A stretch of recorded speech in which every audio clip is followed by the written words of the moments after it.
पाकिस्तान और भारत में जंग की सूरत हाल, सरहद पर कशीदगी, सोशल मीडिया पर बयानिए की जंग जारी। हुक्काम ने पाकिस्तानी सोशल मीडिया यूजर्स को खबरदार कर दिया। National cyber emergency response team ने पाकिस्तान और भारत में बढ़ती कशीदगी के पेश नजर अहम हिदायत जारी कर दी, जिसमें कहा गया है कि सिक्योरिटी हालात के बाइस शहरी सोशल मीडिया का जिम्मेदाराना इस्तेमाल करें। National cyber emergency response team का कहना था कि दुश्मन को मदद फराम करने वाली मालूमात, तस्वीर किसी सूरत शेयर न की जाएं। सोशल मीडिया पोस्ट से कबल सोचें कि कौमी सलामती अव्वलीन फर्ज है।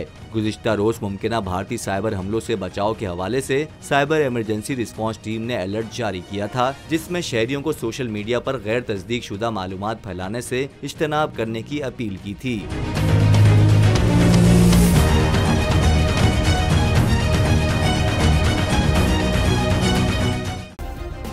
सब्सक्राइब करें और बेल दबाएं ताकि कोई खबर रह न जाए।